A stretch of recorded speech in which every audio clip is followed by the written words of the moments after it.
नमस्कार। मेरा नाम डॉक्टर उमेश खंडेलवाल है। मैं कंसल्टेंट मेडिकल ऑन्कोलॉजिस्ट हूँ संतोखबा दुर्लभ जी मेमोरियल हॉस्पिटल जयपुर में, और मेरा खुद का डे केयर सेंटर है Chirayu cancer care centre Vidyadhar Nagar में। आज हम बात करना चाहेंगे कैंसर के बारे में। बेसिकली कैंसर है क्या? कैंसर हमारे नॉर्मल सेल्स ही होती है, कैंसर सेल्स, जो कि रैपिडली डिवाइडिंग होने लग जाती है। रैपिडली डिवाइडिंग होती है मतलब कि उनके ऊपर जो ग्रोथ इनिबिशन मैकेनिज्म है, अपनी शरीर की इम्यूनिटी है, वो उसको पकड़ नहीं पाती। उनके अंदर जो म्यूटेशन, उनके अंदर जो विकार उत्पन्न होता है किसी भी कारण से, उसको पकड़ नहीं पाती और वो सेल अमर हो जाती है। और अमर होने के कारण वो सेल रैपिडली डिवाइड करने लग जाती है, जो 1 की 4, 4 की 16, 16 की 116, और वो गांठ का रूप ले लेती है या रक्त कैंसर का रूप ले लेती है। तो कैंसर अपने नॉर्मल सेल्स ही है जो म्यूटेटेड होके रैपिडली डिवाइड करने लग जाती है। कैंसर के बारे में हम बात क्यों करें? बेसिकली कैंसर के बारे में इसलिए बात करनी चाहिए क्योंकि कैंसर तेज़ी से बढ़ रहा है। ये जैसे पहले रोड ट्रैफिक एक्सीडेंट हुआ करते थे बहुत ज़्यादा, हार्ट डिजीज़ वैसे बहुत हुआ करती थी, वैसे ही कैंसर अभी भी बहुत ज़्यादा होने लगा है। कैंसर के बारे में इसलिए भी बात करनी चाहिए क्योंकि कैंसर का सबसे बुरा रूप हम जानते हैं, कैंसर के कारण मृत्यु हो सकती है, लेकिन इसका एक अच्छा रूप भी है। कि अच्छा रूप क्या है कि सारी बड़ी बीमारियों के बारे में बात करें, जैसे डायबिटीज़ हो गई, हार्ट की डिजीज़ हो गई, जिसको हार्ट अटैक आ चुका है पेशेंट को, किसी को लीवर की बीमारी हो गई है, इस सारी बड़ी बीमारियों में पेशेंट को ज़िंदगी भर ट्रीटमेंट लेना पड़ता है। लेकिन कैंसर का अगर अर्ली स्टेज में पता लगे, जल्दी अवस्था में पता लगे, तो कैंसर का पूर्णतः इलाज संभव है। मतलब कि उसको या तो कीमोथेरेपी लेनी होगी या रेडियोथेरेपी लेनी होगी या सर्जरी करानी पड़ेगी। 4 से 6 महीने के ट्रीटमेंट के बाद में उसको कभी भी कोई ट्रीटमेंट लेना नहीं पड़ेगा, फॉलोअप में रहना पड़ेगा।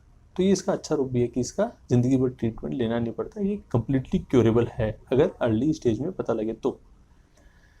अब हम बात करें कैंसर के कारणों का, तो कारण हम सब जानते हैं, जो मुख्य कारण है वो हम जानते हैं, जैसे कि टोबैको, अल्कोहल, ये तो हम जानते हैं।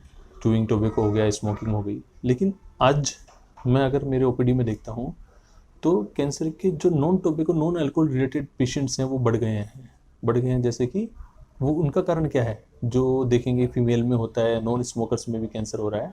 तो उसका जो कारण है वो है अभी पोल्यूशन हो गया, इंडस्ट्रियलाइजेशन हो गया, अडल्ट्राइजेशन हो गया, मतलब मिलावट की चीज़ें खानी पड़ रही है, हवाई शुद्ध नहीं है, पानी शुद्ध नहीं है, बोटल्ड वाटर हम ज़्यादा से ज़्यादा पी रहे हैं। तो इन सब कारणों के कारण अभी non tobacco, non alcohol related cancer बढ़ने लगे हैं। लक्षणों की बात करें तो कैंसर शरीर में कहीं पे भी हो सकता है। अगर हम हेड टू टो बात करें तो ब्रेन ट्यूमर के लक्षण होते हैं, जैसे कि दौरे आना, सर में दर्द होना, उल्टी होना। मुंह के कैंसर में मुंह का अल्सर होता है, जो अल्सर दर्द रहित होता है ज़्यादातर। जैसे जैसे वो अल्सर बड़ा रूप ले लेता है उसमें दर्द होने लग जाता है। मुंह में गांठ हो सकती है, गले में गांठ हो सकती है, खांसी में खून आ सकता है, ये फेफड़े के कैंसर का लक्षण हो सकता है, या निगलने में परेशानी हो सकती है, वो भोजन नली का कैंसर हो सकता है, वजन कम हो सकता है, खांसी, लंबी खांसी फेफड़े का कैंसर का लक्षण हो सकता है, बुखार आना, बार बार खून की कमी होना रक्त कैंसर का लक्षण हो सकता है, पेट में दर्द, कब्जी या दस्त, ये बड़ी आंत के लक्षण, कैंसर के लक्षण हो सकता है, पेशाब में खून आना, ये पेशाब की थैली के कैंसर का लक्षण हो सकता है, या हड्डी में कहीं दर्द होना, वो हड्डी के कैंसर का लक्षण हो सकता है। तो विभिन्न प्रकार के लक्षण हैं। कोई भी असामान्य लक्षण अगर आपको देखने को मिलता है, जिसमें वजन कम होना भी शामिल है, जिसमें भूख नहीं लगना भी शामिल है, तो कोई सी असामान्य लक्षण अगर होता है, आपको डॉक्टर से संपर्क करना चाहिए, उसका डायग्नोसिस कराना चाहिए, उसके टेस्ट कराने चाहिए, जिससे हमको पता लग सके कि ये किस कारण से हो रहा है, और अगर कैंसर है तो उसका जल्दी अवस्था में पता लगे और पूर्णतः इलाज संभव हो सके। बचाव की बात करें, अगर ये एक लक्षण हुए, अगर हम कैंसर से बच सकते हैं क्या?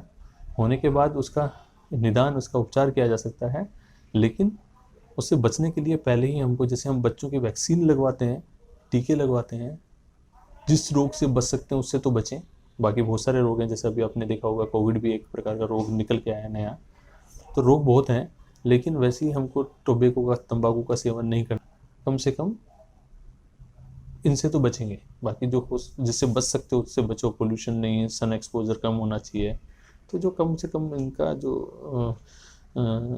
फास्ट फूड नहीं होना चाहिए, मोटापा नहीं होना चाहिए, फिजिकल एक्टिविटी रेगुलर होनी चाहिए, तो अगर ये सब रहेगी तो कैंसर के होने के चांसेस कम हो जाएंगे। लास्ट में मैं यही कहना चाहूँगा कि कैंसर का इलाज 3 पद्धति से संभव है, कीमोथेरेपी, रेडियोथेरेपी या सर्जरी। किस पेशेंट का कैसे ट्रीटमेंट होगा, तीनों से होगा, 2 के मिश्रण से होगा या केवल एक से ही हो जाएगा, ये कैंसर विशेषज्ञ से आप संपर्क कर सकते हैं, वो उसका इलाज निर्धारित करते हैं।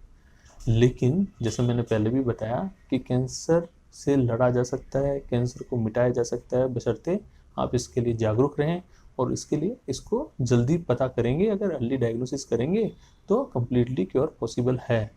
इससे घबराने की जरूरत नहीं है कि मेरे कैंसर निकलेगा तो मृत्यु ही है, ऐसा नहीं है। कैंसर का इलाज पूर्णतः संभव है। Early diagnosis, complete cure. Thank you.